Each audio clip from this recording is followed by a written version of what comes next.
Welcome back to the Belted Galloway Homestead. Here's a video that I've been wanting to do, so we're going to take care of that today. And it's to talk about the SB200 Bobcat Snowblower that I bought a few years ago. When I bought it, it was a 7-pin connector. And I needed a 14-pin connector for the older unit. So we're going to cover that today. Let me get this cover off here to the control box so I can show you where that harness connects to the snowblower. There we go, I got the cover off. So as I stated, I've had this a few years. I bought it off a guy that did not use it very much. So it was practically brand new. And you can see the shape it's in. It's in pretty good shape. Only issue I've ever had with it is the impeller there freezing up. Here's the issue that I just mentioned. You can see the ice there that has developed in that base of that impeller. So as the unit's running and warming up and the hydraulics and that, and then you're putting it away when you're done, it will have the melted snow. It'll melt some snow and it'll gather down in there, and that'll freeze. So you can try to dump it out, but there's a ledge right there. And far as I know, I don't know if there's a drain hole, but it has a tendency to pool there and freeze. So the next day when you come out to work, your impeller won't run. Your hydraulics won't operate. So it could be a problem. Pretty darn sturdy. Pretty good attachment by Bobcat. There's one grease zert there. And then you need to keep your chain lubricated for the rotation of the chute. It does rattle. It does have some play there. Got a pin here. And I'll spray some lube in there to keep that lubed. I put some cloth in there. There's some holes, and as you're blowing snow, that snow can actually come back and shoot on you. So I just stuck some cloth in there, and it seemed to have plugged the hole and controlled that snow that's blowing back on me, because I don't have my door on when I'm doing that, and try to keep that snow out of the cab. But it also works on my high flow 863 Bobcat, which is nice. So I can either use it on low flow or high flow. So, and that's nice. So when I bought this SB200, it had the 7-pin connector, which is CAN bus. A lot of the equipment manufacturers have went to that. It's much cheaper for them just to run a single harness and then use signals to control. So you can look that up if you don't know what CAN bus is. But if you have an older unit like I do that uses the old, switches, relays, and wires going to each function, it won't work. Won't plug in, can't even communicate. So you buy the unit, it comes like that. So I got a hold of my local Bobcat dealer to ask him for a harness, see if they had an adapter, and they said they didn't. They weren't aware of one. So not sure. I hope they were telling me the truth, but nowadays you just never know. They may not have known that there was an adapter. So I was going to make one up myself, but I thought I'd do some research, and I found some good information that I don't see out there a lot. So that's why another reason I wanted to do this this video, to share these adapter harness kits that you can buy when you have the 7-pin connector and you need to go to 14. So I've got a sheet here, and I'll throw some snapshots in here of it.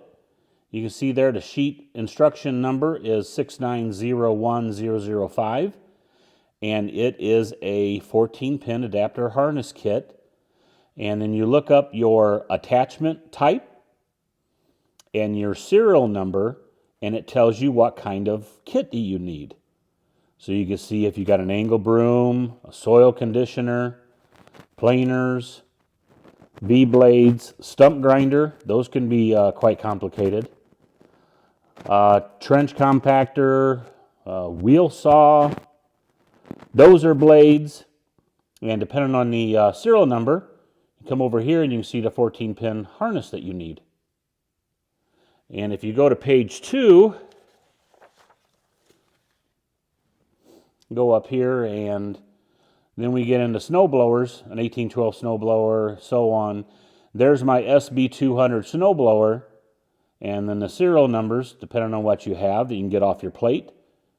And the kit number that you need is a 7228165.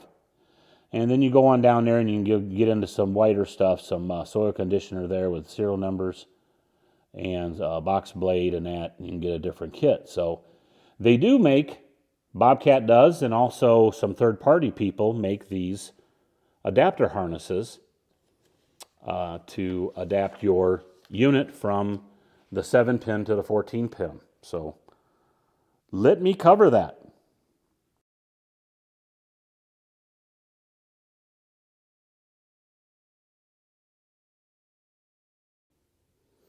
So here is your ACD controller, and coming in here originally is your 7-pin connector harness.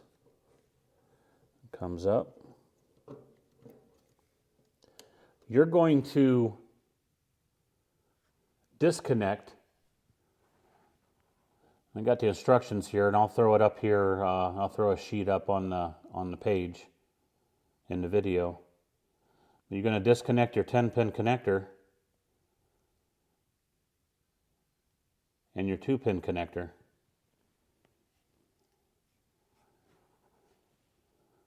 The new 14-pin harness is going to tee into the existing 7-pin harness.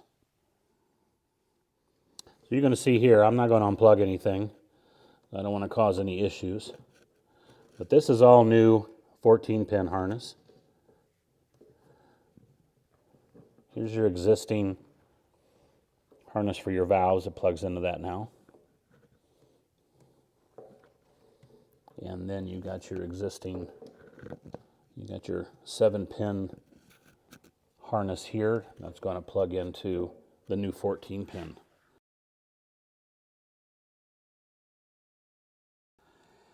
Now what is nice too about this Bobcat, they provide you a little docking station when the harnesses and the connectors and hydraulics aren't being used. So right here, you can take that 7-pin connector and plug that right in. And that's where it'll stay for the rest of its life if you're running a 14-pin harness. Then you can bring the 14-pin up harness here and you can plug that in there to keep it safe where it won't get crushed.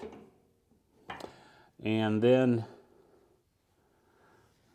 your hydraulics come in here and hold in here. And now it's nice to keep that up and out of the way. Now, I've seen guys say they want to plug these in to keep the pressure neutral across them. But boy, those are stiff. I couldn't, unless I loosened them up, I couldn't get them turned to go on there. So I wanted to cover this. I wanted to show this information. So it's that simple. You just get you an adapter to switch over from the 7 to the 14, and you can use it on the old unit. So if you've been hesitant to buy an attachment that has a 7-pin, and you weren't aware that you can switch this over, hopefully this information today has got you Feeling better about that. Let's go blow some snow.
Well, I hope you liked this video.